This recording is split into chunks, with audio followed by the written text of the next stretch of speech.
নমস্কার বন্ধুরা, এক্সপ্লোরার সৈকত অফিসিয়াল চ্যানেলে সকলকে স্বাগতম। বন্ধুরা, আপনারা কি জানেন ভগবান কোন বাড়িতে কন্যা সন্তানের জন্ম দেন? কোন পুণ্যের ফলে কোন বাড়িতে কন্যা সন্তান হয়? ভগবান কাদের উপরে কৃপা করে কন্যা সন্তানের পিতামাতা করেন এবং এই জগতে কন্যার গুরুত্ব কতখানি তা জানতে পারবেন এই ভিডিওতে। তাই এই গুরুত্বপূর্ণ ভিডিওটি শেষ পর্যন্ত দেখুন। বন্ধুরা, আমাদের এই জগতে অনেকেই জানে না যে কন্যা সন্তান অনেক পুণ্য লাভ করলে বাড়িতে জন্মগ্রহণ করে। আমাদের এই জগতে অনেকেই কন্যা সন্তানদের বোঝা মনে করে। অনেকেই মনে করে কন্যা সন্তান হয়েছে মানে তার বংশ রক্ষা হবে না। যারা এই রকম মনে করে তারা ভুল ভাবেন এবং অনেক জায়গায় কন্যা সন্তানের প্রতি অবিচারও করা হয়। কন্যা সন্তানের প্রতি এই ব্যবহার করা কখনোই উচিত নয়।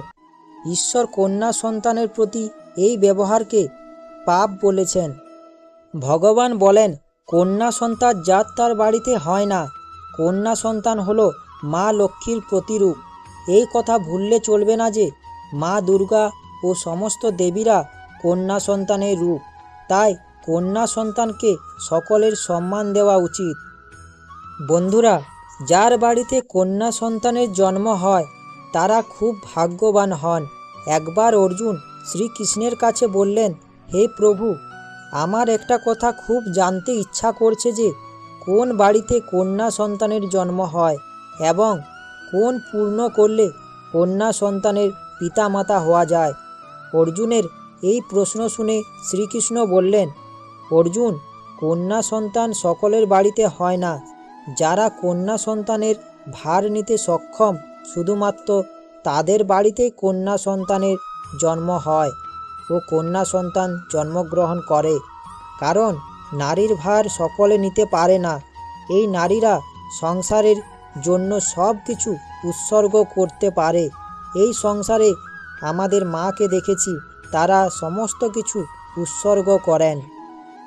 শ্রীকৃষ্ণ বলেন, যেদিন থেকে এই সংসারে কন্যা সন্তান জন্মগ্রহণ করবে না সেদিন থেকে এই সৃষ্টি থাকবে না। এই সৃষ্টি থমকে যাবে ও এই সংসার ধ্বংস হয়ে যাবে।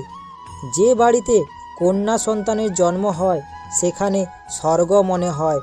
পুত্র সন্তানরা শুধুমাত্র নিজের বংশকে উন্নত করে, কিন্তু কন্যা সন্তানরা দুটি বংশকে উন্নতি করে, এক তার পিতার বাড়ি ও তার শ্বশুর বাড়ি। রামায়ণে মাতা সীতা রাজা দশরথের মৃত্যুর পর তার পিণ্ডদান করেছিলেন এবং যার ফলে রাজা দশরথের স্বর্গলাভ হয়।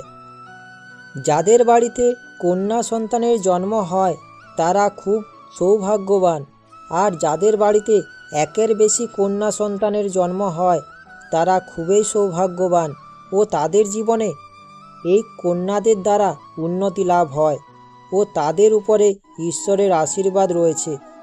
যারা এই কন্যা সন্তানের লালন পালন করতে পারবে ও তাদের সমস্ত আশা পূরণ করতে পারবে তাদের বাড়িতে কন্যা সন্তান আসে। ভগবান বলেছেন, কন্যাদের ভার সকলে নিতে পারেন না। এমন কেন বলেছেন? এই কথা জানতে গেলে আগে এই নারী কিভাবে সৃষ্টি হয়েছিল সেই কথা জানতে হবে। এই কথাগুলি জানলে এই প্রশ্নের উত্তর পেয়ে যাবেন। ব্রহ্মাদেব এই জগতে সমস্ত কিছু নির্মাণের মতো নারীকেও নির্মাণ করেছিলেন। তার এটি ছিল সর্বশ্রেষ্ঠ সৃষ্টি। ব্রহ্মাদেব এই সমগ্র সংসার কিছু সময়ের মধ্যে তৈরি করেছিলেন, কিন্তু নারীকে সৃষ্টি করতে 7 দিন বা তার বেশি সময় লেগেছিল। ব্রহ্মাদেব নারীকে এক মনে সৃষ্টি করছিলেন। সেই সময় এক দেবদূত ব্রহ্মাদেবকে প্রশ্ন করে, হে দেব, আপনি এই সৃষ্টিকে কিছু সময়ের মধ্যে তৈরি করেছিলেন, কিন্তু এই নারী সৃষ্টি করতে এত সময় কেন লাগছে? তখন ব্রহ্মাদেব সেই দেবদূতকে বলেন, সমগ্র সৃষ্টির মধ্যে এটি আমার গুরুত্বপূর্ণ রচনা, সেই জন্য আমার এত সময় লাগছে। একে আমি অসীম ধৈর্য, সাহস, ক্ষমতা ও রূপ দিয়ে সৃষ্টি করেছি। এই নারী আমার সৃষ্টি ধরে রাখতে পারবে। এই নারী যে কোনো পরিস্থিতিতে হাসি মুখে তার উপরে সমস্ত দায়িত্ব পালন করে যাবে। এই নারী তার পরিবারের সকল সদস্যকে আগলে রাখবে। অসুস্থতা ও যে কোনো পরিস্থিতিতে তার কাজের গতি সমান থাকবে, সে কখনো থেমে যাবে না। বন্ধুরা, এর উদাহরণ আমাদের সকলের মা, যে সমস্ত কিছু সহ্য করে দায়িত্ব পালন করেন। সে তার সন্তানের কোনো ক্ষতি হলে চণ্ডী রূপ ধারণ করে তাকে রক্ষা করবে। তখন দেবদূত বলে, হে দেব, নারীরা তাদের দুটি হাত দিয়ে এত সব করতে পারবে?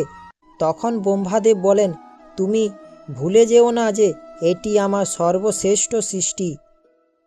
ব্রহ্মাদেব বলেন, এই নারীর দুটি হাতে আমি অসীম ক্ষমতা প্রদান করেছি।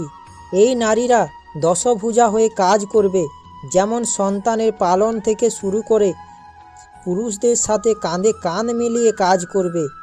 তখন দেবদূত বলে, অপূর্ব আপনার সৃষ্টি। ব্রহ্মাদেব বলেন, তুমি শুধু নারীর বাইরেটা দেখছো, আমি সমস্ত শক্তি নারীর অন্তরে প্রদান করেছি। তাকে বাইরে থেকে যত নরম মনে হবে, অন্তর থেকে তত বেশি কঠিন হবে। অর্থাৎ এই নারী নরম হলেও দুর্বল নয়। এই নারীর চিন্তা করতে পারে তা নয়, সে যে কোনো পরিস্থিতিতে নরম থাকতে পারে ও কখনো চণ্ডীর রূপ ধারণ করতে পারে। ব্রহ্মাদেবকে দেবদূত বলে, প্রভু, এই নারীর শরীর থেকে জল বেরিয়ে আসছে কেন? তখন ব্রহ্মাদেব বলেন, এটি জল নয়, এটি হলো নারীর চোখের জল। দেবদূত বলে, নারীর চোখের জল প্রয়োজন কেন?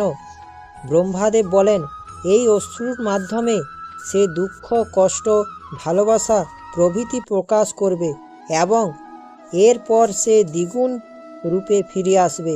দেবদূত বলে, সত্যি আপনি নারীকে অপূর্ব সৃষ্টি করেছেন। এই নারীর সমস্ত পুরুষকে নিজের করার ক্ষমতা রয়েছে। এই নারীর যখন কান্না পাবে তখন সে হাসবে। এই নারীর ভালোবাসা হবে শর্তহীন।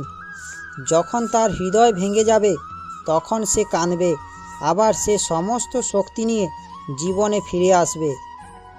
দেবদূত বলে, সত্যি প্রভু, এটি আপনার নিখুঁত সৃষ্টি। এর মধ্যে কোনো খুঁত নেই। এর সমস্ত কিছু নিখুঁত তৈরি করেছেন।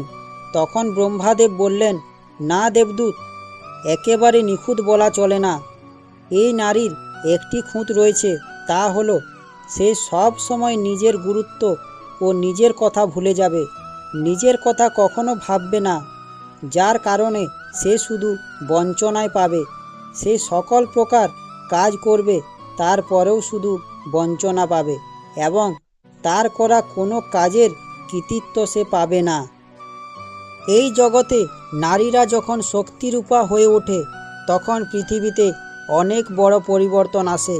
হিন্দু ধর্মে নারীকে দেবী লক্ষ্মীর রূপ মানা হয়।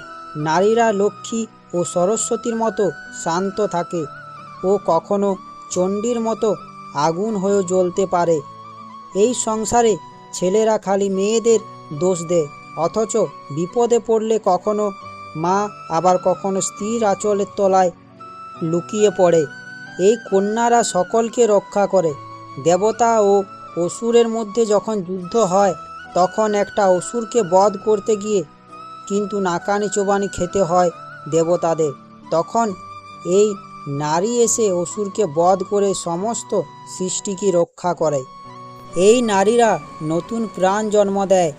আপনি যখন একজন পুরুষকে শিক্ষিত করেন শুধুমাত্র তিনিই শিক্ষিত হন, কিন্তু আপনি যখন একজন নারীকে শিক্ষিত করেন তখন একটি পুরো প্রজন্ম শিক্ষিত হয়। ঈশ্বরের সবচেয়ে সুন্দর সৃষ্টি নারীর প্রতিটি রূপকে প্রণাম জানানো উচিত। তিনি একজন মা, তিনি একজন মেয়ে, তিনি একজন বোন এবং কখনো কখনো তিনি একজন স্ত্রীও। তিনি শক্তি, তিনি প্রেরণা। জীবনের প্রতিটি সুখ দুঃখে জড়িত তিনিই। নিজের জীবনে শুধু ত্যাগ স্বীকার করে যে বেঁচে থাকে শুধু অন্যের জন্য। নারী ছাড়া বাড়ি কেন, সমস্ত সৃষ্টি এগিয়ে যেতে পারে না। যে বাড়িতে নারীকে সম্মান দেওয়া হয় সেই বাড়িতে মা লক্ষ্মী বাস করেন। সেই বাড়িতে কখনো অভাব অনটন আসে না। কিন্তু যে বাড়িতে কোনো নারী বিনা কারণে চোখের জল ফেলে, সেই বাড়িতে কখনো মা লক্ষ্মী বাস করেন না। তাহলে বন্ধুরা, আমাদের সকলে কি করা উচিত? আমাদের বাড়িতে যে নারীরা রয়েছেন তাদের সম্মান দেওয়া উচিত এবং ঈশ্বরের কথা মতো তাদের সমস্ত দায়িত্ব পালন করা উচিত। তাহলে বন্ধুরা, অপূর্ব নারী সৃষ্টিকে প্রণাম জানিয়ে আমার ভিডিও এখানেই শেষ করছি। আশা করি শ্রীকৃষ্ণের বাণীটি শুনে আপনাদের ভালো লাগবে। শ্রীকৃষ্ণের বাণীটি দেখে ভালো লাগলে আমার চ্যানেলটা সাবস্ক্রাইব ও লাইক করার অনুরোধ রইল। শ্রীকৃষ্ণের বাণীটি সকলের কাছে পৌঁছে দেওয়ার অনুরোধ রইল। ধন্যবাদ।